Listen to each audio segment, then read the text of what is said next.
Ce jour dédié pour la version de l'âme de Karen Ruklen, la question de Ariel Hakohen. On dit tous les matins dans la fila, Léonard Né, Adam, Miriam Shamaï, il va se dire que nous, il peut nous dire un aïe, il va mettre à reconnaître ce qui est la vérité, sur la vérité de la Torah ou même la vérité des choses quotidiennes dans la vie et comment Dieu nous demande d'être plus. Comment éviter de mettre des œillères?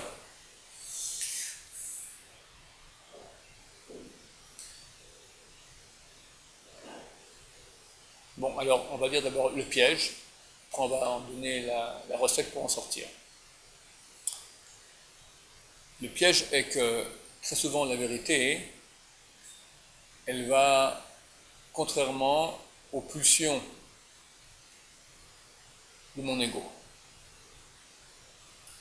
Mon ego, il est animal. Il aime qu'on l'embête pas, aime toujours avoir raison, il aime avoir le pouvoir, il aime le plaisir,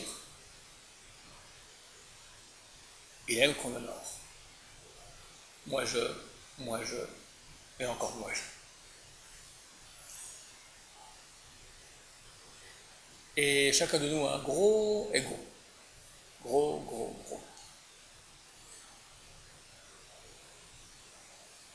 On dit, et je pense que c'est pas possible, mais on dit sur le Rav Israël Salanter, le grand du Moussard, vous voyez, environ un siècle et demi, un homme qui travaille toute sa vie. On dit qu'il est arrivé à un niveau à la fin de sa vie que si on lui disait un compliment ou une insulte, ça lui fait aucune différence. Je crois que c'est impossible. Ou il était vraiment presque un ange.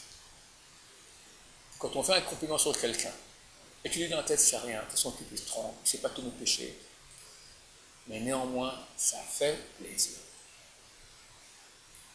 Un millimètre, ça fait plaisir. Et quand on me fait un reproche, je ne parle pas qu'on m'insulte ou qu'on me maudit, d'accord, mais un reproche. Et je sais que le type il a tort, parce qu'il a raison, c'est encore pire, parce qu'il a vraiment raison, d'accord. En plus, il raconte des histoires, d'accord, ça me touche. Arriver à être complètement insensible à cela, c'est ici que j'ai complètement dominé mon ego. C'est effectivement, je parle de mensonge et de vérité. Le compliment qu'on me fait n'est pas une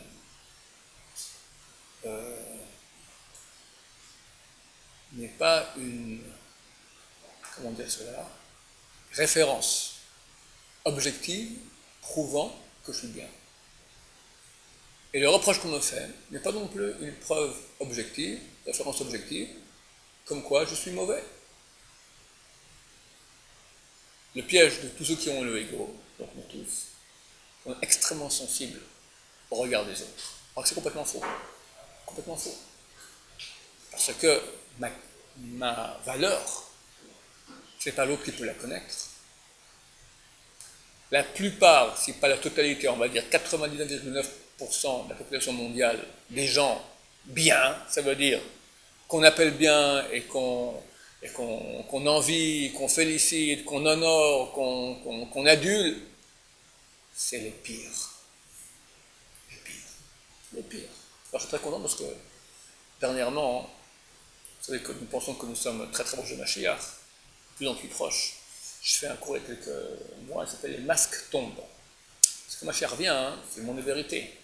On voit comment beaucoup, un après l'autre comme ça, que ce soit dans le monde goy, dans le monde juif, dans le monde juif religieux, t'as des tordus, il y a pas des tordus, d'accord. Et très souvent, les gens qui sont en position de pouvoir, c'est le plus grand tordu du monde.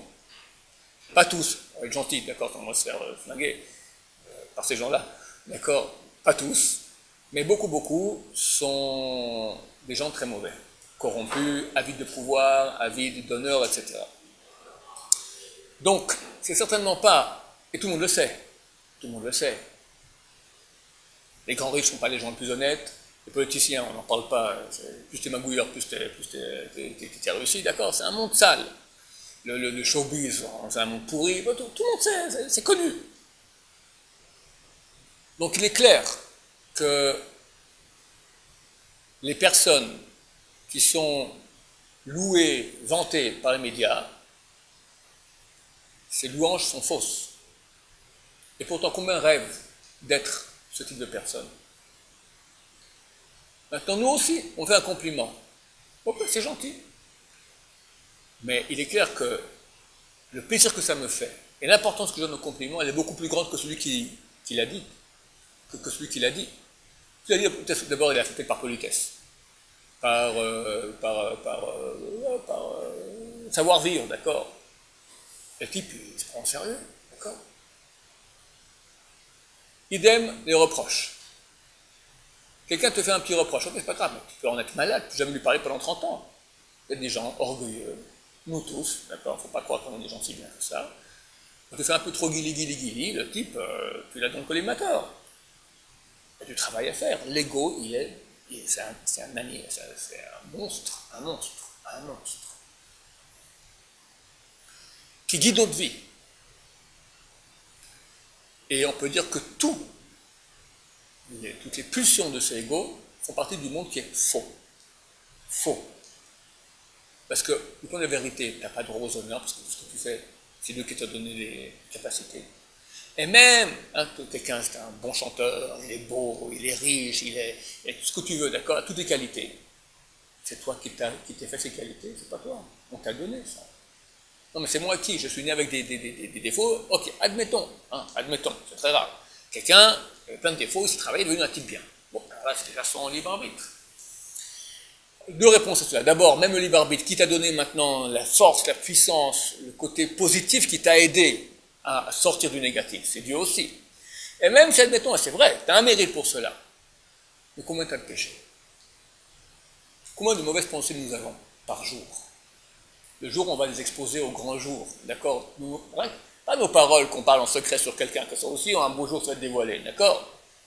Pas toutes les magouilles comme aujourd'hui, tous les magouilleurs, que ce soit les rabbins, parce qu'il y en a évidemment, les politiciens, on n'en parle pas, d'accord? On les met au grand jour. C'est l'archouma en bon français. Mais tes pensées, des mauvaises pensées que tu as, on les dévoile. Alors toi maintenant, on te dit, psh, t'es quelqu'un, le psh, d'accord, c'est la pire des choses au monde, psh, c'est-à-dire déjà t'es quelqu'un, psh, d'accord, psh, comme tu as joué bien ce morceau, psh, quel beau dessin tu as fait, psh, comme tu es sympa, psh, comme tu as bien étudié, psh, comme tout ce que tu veux, d'accord? Toi, le ego, il est bien, il est content, il est bien. Maintenant, à ce moment-là, d'accord, sur la télévision, on montre les pensées que tu as eues aujourd'hui. La voisine, tu l'as déshabillée.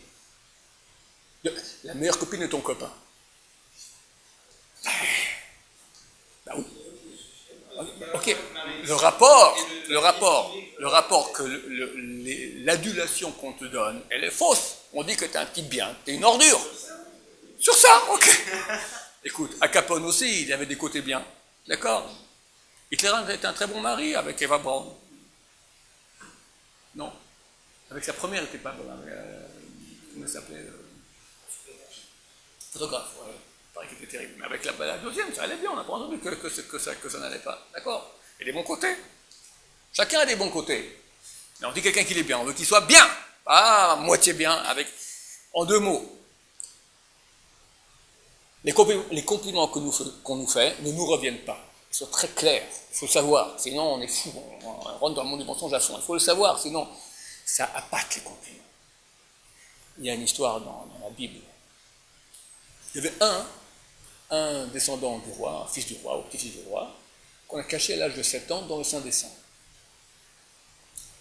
Et un beau jour, ils l'ont sorti de là-bas, il était déjà un jeune homme, et ils l'ont sacré roi d'Israël. Et c'est un homme très bien, parce qu'il avait été éduqué par le Kohen Gadol, par le grand prêtre. Le grand prêtre, il est un type très bien. Le grand prêtre, Yod Sadak, est décédé, et lui entouré de sa cour, qui lui font, qu'on appelle ça, d'accord, le tapis rouge, jaune, vert, tout ce que tu veux. Et ils ont dit, t'es un dieu. T'es un dieu. Comment quelqu'un peut tenir des années dans le Saint des Saints et ne pas mourir? Un Kohen Gadol qui est rentré dans le Saint des Saints, qui n'était pas nickel, il ne finissait pas son année. Le deuxième temple a duré 420 ans. Pendant ces 420 ans, il y a eu un Kohen Gadol qui était Kohen Gadol pendant 80 ans, Rabbi Yochanan Kohen Gadol. Il y avait Shimon Sadik qui était Kohen Gadol pendant 40 ans, donc déjà 120 ans. Il ne reste plus que 300 ans. Sur 300 ans, il y a eu plus de 300 Kohanim Gdolim. En moyenne, ils finissaient pas leur année. En moyenne. Parce qu'ils n'étaient pas nickel. Ce roi d'Israël habite des années là-bas. Ils ont dit, t'es un dieu, t'es un dieu, t'es un dieu. On lui dit, t'es un dieu. Ça va. On le répète pendant 10 ans, t'es un dieu. Un jour, ça va dans la glace. Peut-être. Non, mais je peux continuer encore 10 ans. Je vais raison, je suis un dieu. C'est comme ça. C'est comme ça. Ça, les compliments, on les prend au sérieux. C'est du mensonge, ça ne nous revient pas. Qui es-tu vraiment? Je veux dire, rien que les pensées, regarde tes pensées, regarde les actes que tu as fait, les actes que tu fais, quand personne ne voit, la haine que tu as contre des gens, on est tous des grands tordus, il faut bien le reconnaître. Il y a beaucoup de points qui sont très bien, mais aussi du tordu, il ne faut pas non plus rentrer en déprime. On a du bien, on a du mal. Mais il ne faut pas être appâté par les compliments qu'ils nous font, parce que forcément ils sont mensonges. Preuve en est, c'est qu'ils vont faire jouir notre ego. Or, le ego, il n'a rien de vrai, il est complètement animal. Tous ses besoins, tout ce qu'il a, l'orgueil, la paresse, l'envie, le pouvoir, ce sont des choses qui sont contraires à la vérité. La vérité, elle est quoi? Bon, alors, il y a la partie ego, il y a une partie en nous aussi qu'on appelle la neshama, l'âme, qui, elle, au contraire, nous donne un éclairage divin.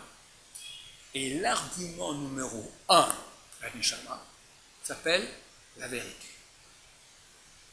Pourquoi la vérité, elle est meilleure que le mensonge? C'est très simple. Je l'ai expliqué plusieurs fois ici, je vais répéter. La vérité, elle prend en considération ce qui est réel. Le mensonge, c'est dire une chose qui est soi-disant réelle, mais qui n'existe pas. Puis j'ai rencontré hier Obama. C'est un mensonge. Dans la réalité, je ne l'ai pas rencontré. Hier, qu'est-ce que j'ai bien mangé hier soir? Je ne sais plus, moi. Du riz, d'accord? Vrai. En réalité, j'ai mangé du riz. Vrai égale réel, faux égale irréel. Notre but sur Terre, c'est d'être. Je veux être. Chacun veut vivre. Vivre, c'est être. C'est quoi la non-vie? C'est le non-être. Alors, qu'est-ce qui est, qu'est-ce qui n'est pas? Ce qui est, c'est ce qui est vrai.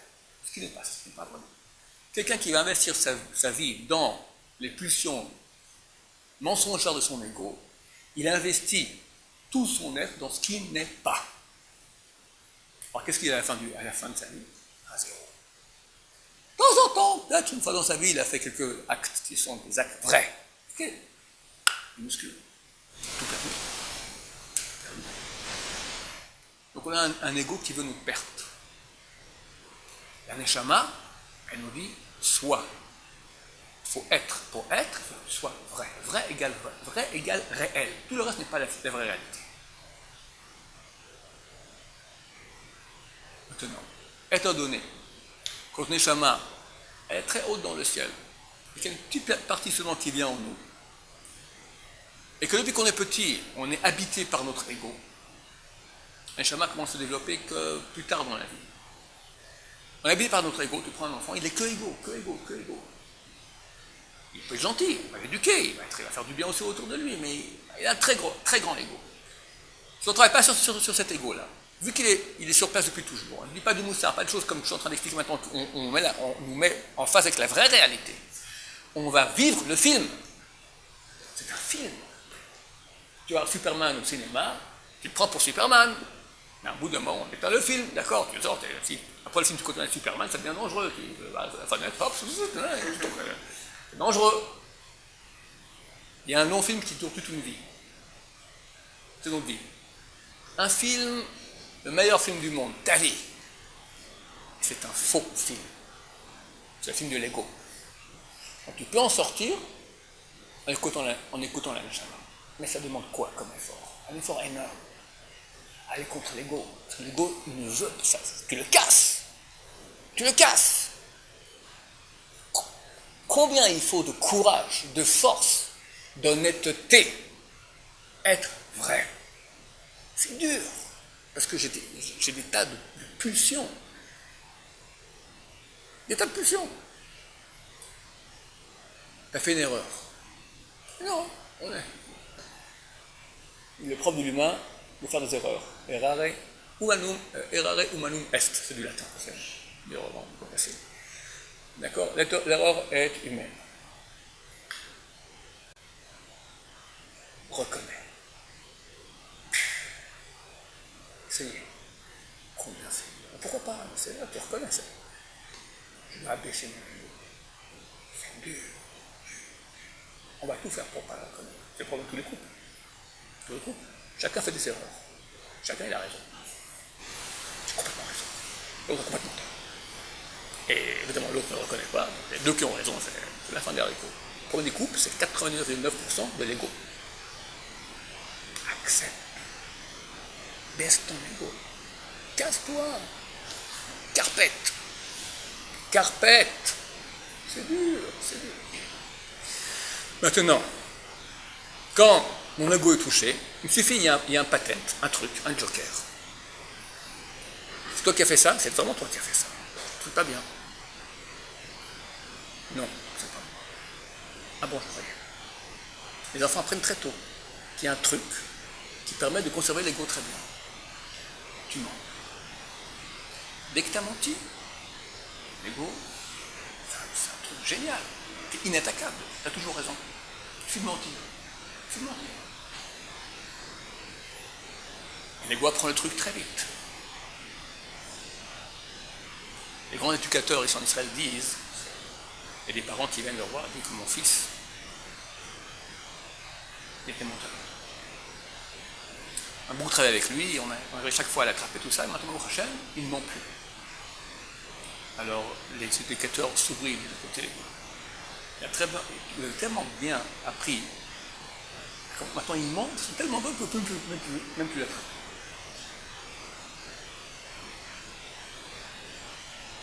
Ah, où est le danger? D'abord, c'est qu'il utilise un moyen qui est contraire à la vérité, qui va conforter son ego. Et le grand danger, c'est qu'il devient insensible à la vérité. Les menteurs, ils mentent avec tout le monde pour se conforter. Ok, tu mens avec lui, tu mens avec lui, tu mens avec lui. Mais un beau jour aussi, tu auras un message de Dieu, de Taneshama, qui dira « Tu es en train de rater ta vie ». Lui, il sait que s'il se rend compte qu'il a raté sa vie, et qu'il doit faire maintenant une réorientation sur le tchouva, ça demande des efforts. Ça va casser son ego, c'est difficile. Alors il se ment. Avant, il mentait aux autres, il se ment à lui. N'importe quel mensonge. Plus tard, on verra. Ouais, ok, tu me dis que n'importe quoi. Oui, mais. Le oui, mais. C'est la réponse toujours du etc., du mal. Oui, c'est vrai. Si c'est vrai, qu'est-ce encore à discuter? Non, mais il y a un mais. Alors c'est faux? Non, non, c'est vrai. Alors quoi, mais? Mais j'ai pas envie, mais c'est dur, mais on verra, mais ma belle-mère, mais ma copine, mais ok, n'importe quoi. Tous les mecs qui sont. Mais c'est vrai, donc il n'y a plus de discussion, c'est vrai, terminé. Une histoire, belle histoire, qui va pour illustrer cela.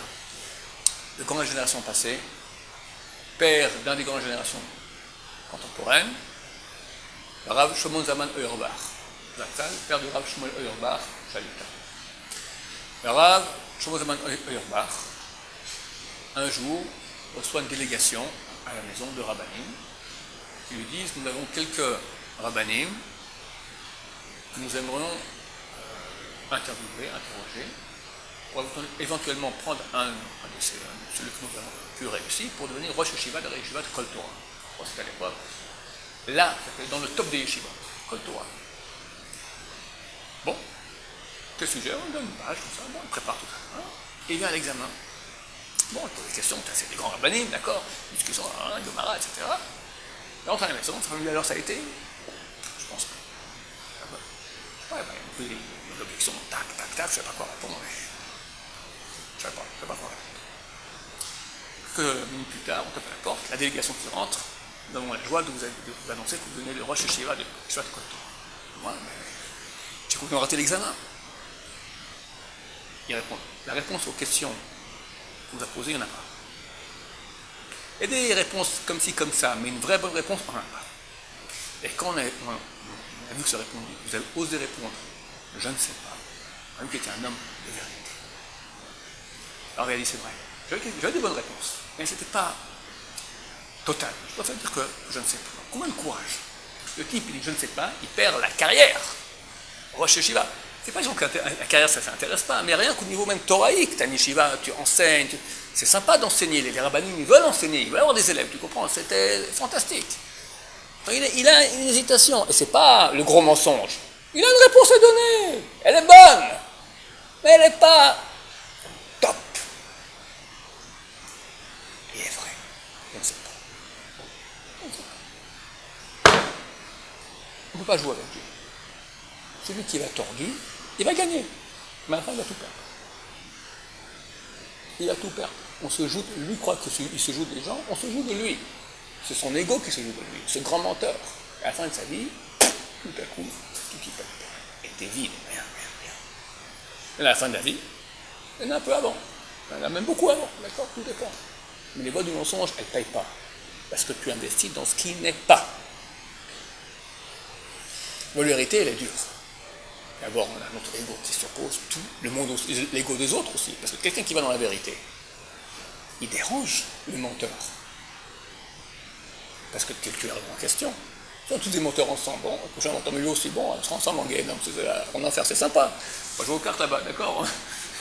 Tu pars, d'accord? Mais au moins, quand on est plusieurs, on se conforte. Un maintenant qui choisit de dire non au mensonge dans la vérité. Il les remet tous en question. Alors deux choses lui. Ou bien c'est eux les crétins, ou c'est lui le crétin. Comment son ego peut accepter que lui il est crétin? Donc forcément c'est l'autre. Et on le descend. Et c'est l'âme Israël parmi les nations. Il y a beaucoup de religions dans le monde. Nous prétendons comme toutes les autres. Chaque religion prétend qu'elle a raison. Mais nous aussi on a raison. Sauf qu'il ne faut pas dire à tout le monde, mais vu que c'est vraiment nous qui avons raison, nous sommes haïs sans cesse, c'est impossible, d'accord, insupportable. On nous accuse d'être les pires choses.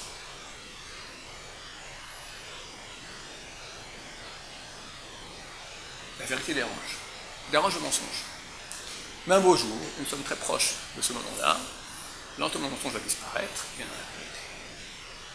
C'est pas trop tard pour nous tous de travailler, il y a beaucoup de travail.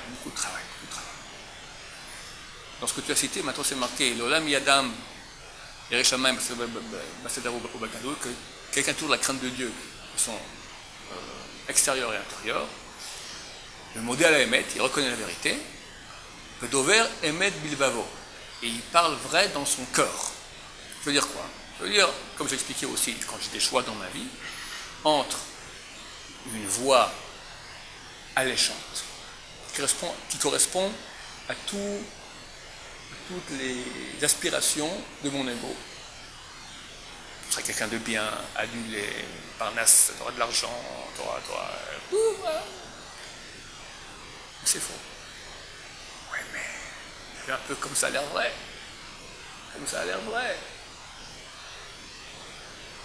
Et c'est la voie de la vérité. C'est dur. Je connais presque personne au monde qui arrive à la yeshiva facilement sans épreuve auparavant.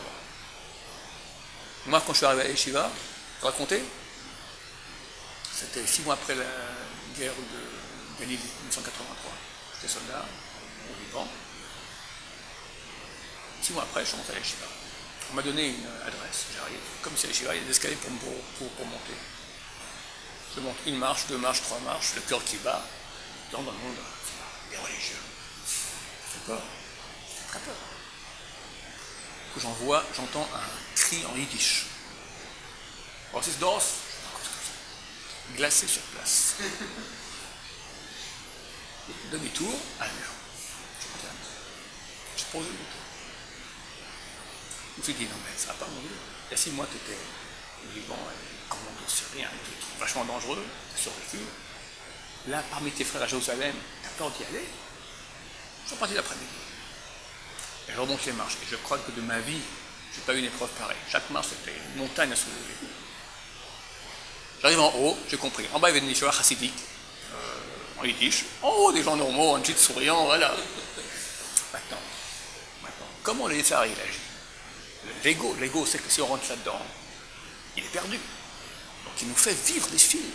Tu verras que pour le monde religieux, tu as beaucoup de stéréotypes vraiment monstrueux. Il y a des gens qui ont peur. Moi, religieux, ça a l'air. Alors que la Torah, qu'est-ce qu'elle dit? Que le bien soit vrai, soit gentil, soit honnête. C'est le message. Tous sont comme ça, c'est clair. C'est le message qui est véhiculé. Donc forcément, quand tu as un message véhiculé de vérité, tu auras le meilleur résultat que si tu véhicules éclate-toi toute la journée, au dépend de ton prochain. C'est évident. On peut voir ça. Et on va véhiculer exprès ces stéréotypes-là pour nous éviter ce message de vérité qui est trop vrai. On ne veut pas être vrai. Le monde en général. D'accord? À nous d'être super amitié, faire attention de ne pas mentir. C'est très, très, très, très dur. Rabbi Shimon Abba Shaul Zatzal, son fils m'a dit un jour, son père lui a dit 38 ans, j'ai pas menti. Alors, Moshe Tzadka, qui est un des grands de la Torah à Sfarad aujourd'hui, il a dit c'est phénoménal. Tout ce que Rabbi Shimon disait se réalisait. Pourquoi? Quelqu'un qui est vrai dans sa bouche, alors, Batikzar Omer, c'est marqué tu décrètes et Dieu accepte. C'est la vérité, tout ce que tu dis est vrai. Quand tu mens, c'est pas vrai. C'est pas de réalité. Donc pourquoi Dieu maintenant prend Dieu, c'est la réalité. Son nom, c'est celui qui était et sera. Être. C'est l'être suprême, ce qui est. Tout le reste qui n'est pas branché avec lui, il n'est pas, c'est tout le mensonge. Donc lui prend en considération ce qui est, ce qui n'est pas. Il prend en considération. Alors quand tu parles toute la journée de choses qui ne sont pas, le monde du mensonge, pourquoi on t'écoutera tout de suite? Pourquoi? Tout à coup, maintenant, tu as dit quelque chose, tu t'écoutes pas, tu pries, ça passe pas. Et tu lui dis, pas grand-chose. Et le pire, vu que tu mens, tu perds ta sensibilité à ce phare. Dans la vie, il y a beaucoup de mensonges. Comment savoir ce qui est juste ou pas? Le seul phare que nous avons, c'est notre sensibilité on a ça en nous, une sensibilité à la vérité. On a ça, c'est notre neshama. Maintenant, si chaque fois que notre neshama va contre notre ego, on va suivre la puissance de l'ego, et pour cela mentir, on va sortir le joker, tac, on dit un mensonge, et tout va très bien, on arrive le problème, l'ego reste tranquille, on devient insensible à ce phare. On fait plus rien. La seule chose qui va nous intéresser, c'est l'intérêt. L'intérêt, comme un animal. Un animal, il veut. Où il n'y a plus d'intérêt, c'est là qui va.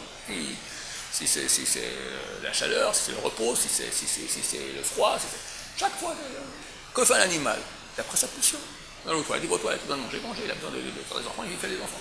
Un animal, c'est ça, il suit l'intérêt qu'il a. L'homme, il appartient à l'animal. Il a cette partie. Mais il n'est pas que l'animal. Il a la sensibilité à la vérité.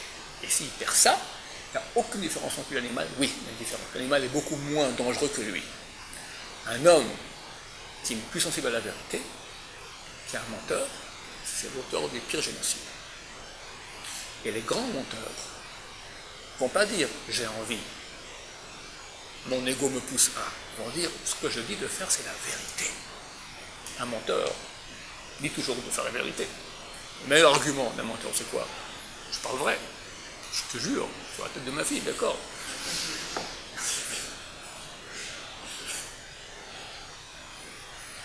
Il y a combien de mensonges comme ça dans le monde qui sont véhiculés? Les plus grands canulars du monde véhiculent des fois des millénaires. Et on fait des génocides au nom de la vérité, qui n'était rien pour faire. Regarde l'Empire russe, l'Empire socialiste, d'accord, 117. On va créer maintenant la société idéale qu'il n'y a jamais eu. Les gens y ont cru. Je crois qu'il n'y a aucun pays qui a fait autant de mal. Les nazis, je crois que c'est moins que ça. Hein? Aussi, c'est plus longtemps. Mais tu prends maintenant, ok, bien sûr, je ne vais pas en parler trop devant Internet, mais c'est clair aussi. Nous, on peut parler sur eux, d'accord. C'était un empire du mal. KGB, terrible. Tu verras les bouquins d'histoire. Tous ceux qui n'étaient pas d'accord avec eux, en Sibérie. Pour une mort presque certaine de torture, machin, tout ça. Pas 4 ans à la Shoah, 5 ans à la Shoah, 70 ans. Ça durait, je crois, là, l'Empire. Un peu plus, mais. C'est pas fini, un peu qui revient.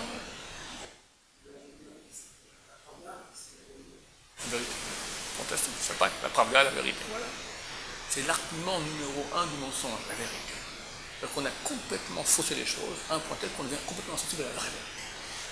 Alors, je voulais dire, dans ce texte qu'on lit le matin, Domer, il finit par au Dover Emet Bilevavo. il part vérité dans son cœur. J'ai pris la première explication de nous-mêmes dans nos pensées, quand on a les choix, choisir la vérité et pas le mensonge. Et une autre explication que donne Chazal, ils disent comme Rav Safra. C'est quoi l'histoire de Rav Safra? Rav Safra, il faisait Kriyat Shema, Shema Israël, au marché. Il a fait sa prière déjà, mais peut-être, non c'est le soir, encore le soir maintenant, il n'a pas fait encore vite, mais il fait Shema Israël, c'est bien de faire Shema Israël dès la tombée de la nuit. Par exemple, quelqu'un il veut manger, dès que la tombée de la nuit, on n'a pas le droit de manger, un vrai repas, si on fait Kriyat Shema, on peut déjà manger. Ok? C'est un chômeur aussi, s'il y a quelqu'un qui le rappelle de prière. Mais si on n'a pas fait Kriyat Shema, même avec un chômeur, même avec un garde, on aurait pu le faire vite, on ne peut pas faire un repas avec du pain. C'est Shema Israël. Et il était assis sur sa chaise devant son stand. À l'époque, tout le business se faisait comme le monde oriental aujourd'hui, en pourparlers. Alors le type il dit, combien tu vends ça 100 balles, ça va? Il ne répond pas. Il fait Kriyat Shema. Bon allez, 120, il répond pas. Il fait Kriyat Shema. 150, c'est mon dernier prix. Ça aussi, allez, 200, mais c'est vraiment mon dernier prix. En attendant, il a fini Kriyat Shema. Un menteur, qu'est-ce qu'il dit? Bon bah d'accord, c'est bon, 200. Alors Safra, il est tellement vrai, il dit, écoute, quand tu as dit 100, j'ai accepté dans mon cœur déjà. Je ne peux pas te parler. Ça sera 100. Il a perdu 100. Comment le ego peut se permettre de perdre 100? T'as perdu 100! T'es un pigeon! J'ai tout gagné, je suis vrai. Combien de courage, combien de sensibilité à la vérité, combien être vrai. C'est un grand travail. Voilà, que Dieu nous aide dans cette direction, B'rat Hashem, Baruch Adonai, Amen.